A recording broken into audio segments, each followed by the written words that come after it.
So we're going to talk about what happened last night in New York City.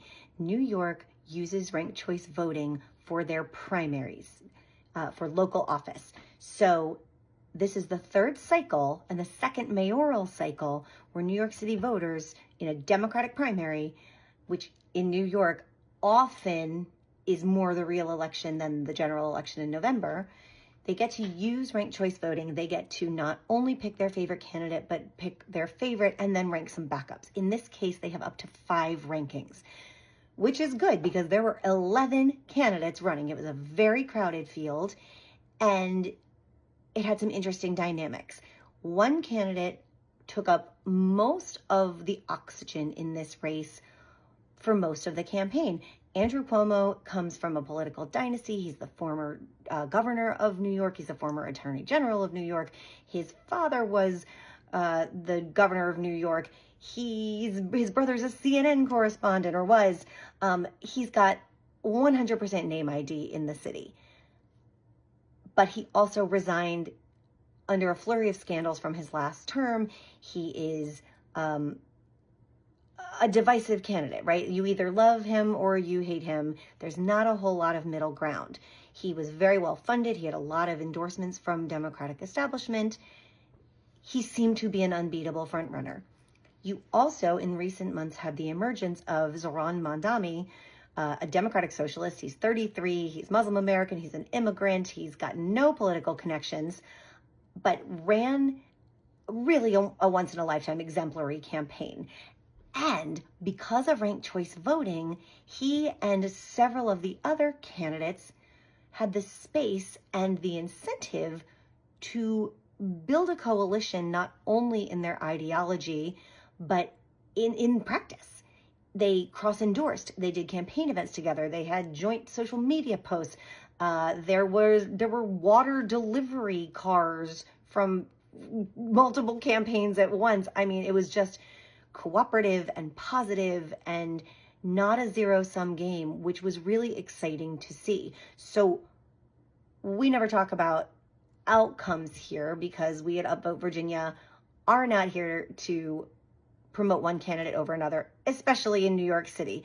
So this is not about how anybody feels about those results, but watching that process, watching this new kind of politics emerge where candidates have the space to build up their own support without tearing someone else's down, or in this case, to come together to defeat an unpopular candidate.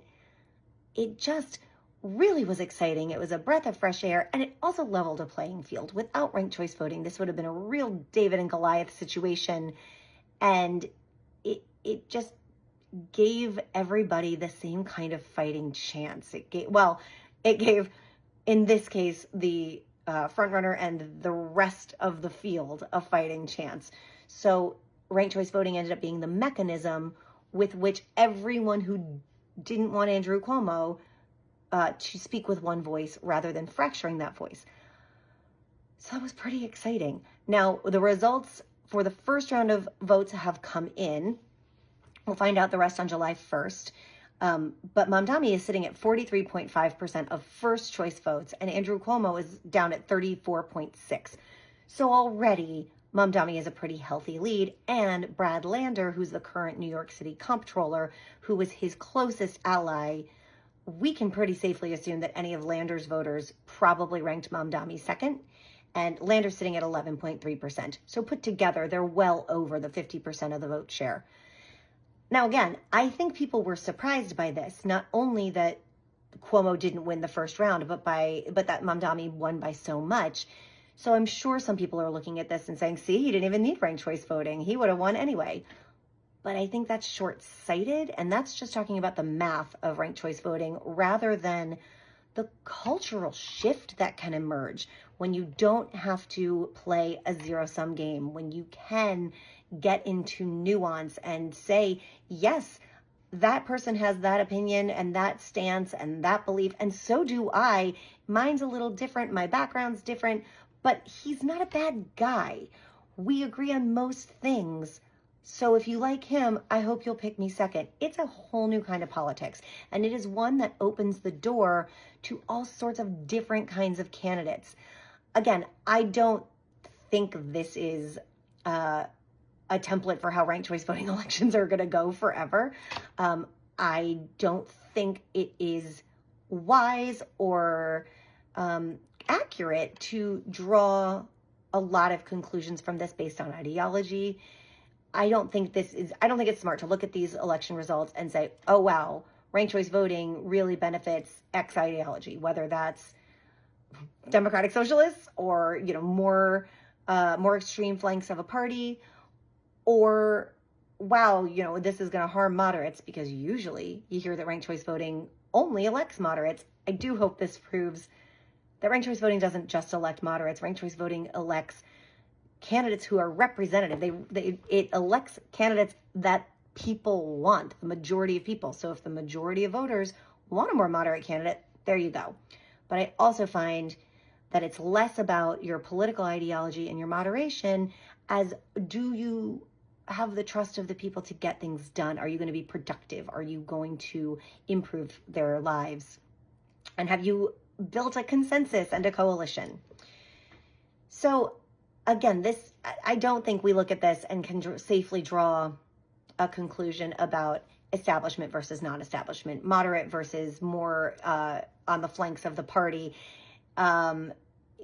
age, race, gender. I don't think you can draw a conclusion like this, but I do think you can look at how ranked choice voting allowed these particular candidates to revolutionize the process on one side and stick to the old ways of doing things on the other, knowing that there is a lot of unpopularity on that side, and just push through and pretend that this isn't a new way of doing things and not have it go well.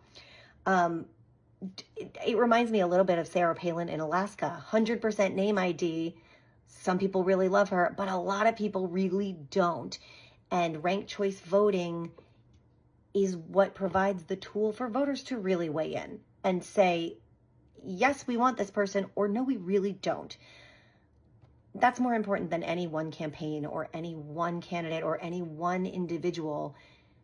Voters got a real say. So why are we talking about New York with an organization called Vote Virginia, you might ask? I mean, one, it was just exciting and a really cool, prominent use of ranked choice voting. And I hope the news coverage and the explanations help spread the word here in the Commonwealth. But it also shows what we could have. We right now allow ranked choice voting in localities. They're allowed to use it in city council or county boards of supervisors elections. We're working to expand that. We need the General Assembly to pass legislation on that, and that is a work in progress. Charlottesville and Arlington have adopted it already and tried it out. We're working to grow in other localities as well. We're doing a lot of voter education, but one thing we also want is for parties to have the option to use ranked choice voting in their party primaries, because we keep seeing huge crowded fields in party primaries just in the last year to 18 months, where ranked choice voting would be a better tool. We had the lieutenant governor election. We've got another video on our channel about that. 6 candidates, and the winner, who supports ranked choice voting even after this election, Senator Hashmi, won with almost 28% of the vote. Now, really the biggest problem there is that you had 3 candidates, the top 3 candidates, split by about 1.5 percentage points, and 20% of voters who voted for the bottom 3 candidates who really didn't get to weigh in on that final choice at all. And we don't have any way of knowing how those voters feel about the other candidates. So we don't know how the other 72% of voters who didn't vote for Senator Hashmi feel about her. They may all be fine with this choice. They may not. We need more information. And that would go for anybody who won that race. We just need more information about what voters want. And ranked choice voting is an easy way to get that. The 11th Congressional District is getting ready to hold a firehouse primary with another crowded field of candidates. And they were in a real time crunch. And theirs is a firehouse primary. And so they have opted not to use RCV, though we hope they will in future elections. But we're going to end up quite possibly with another race where the winner has nowhere near a majority. We saw that in the 10th congressional district, in their Democratic primary. Again, the winner, now Congressman Subramaniam, is a ranked choice voting supporter who still agrees that that would have been a better way to run an election, even though he won. But he won with 30-something% of the vote. There's just got to be a better way to handle these big fields. In Virginia, we love seeing lots of people step up to run for office. We love perspectives and more conversation and more brain power on solving the problems that face voters. But we need a mechanism to handle that. We need to modernize our elections to keep up with this new political climate. And ranked choice voting is right there in front of us. So let's learn from those lessons in New York and let's get to work in Virginia.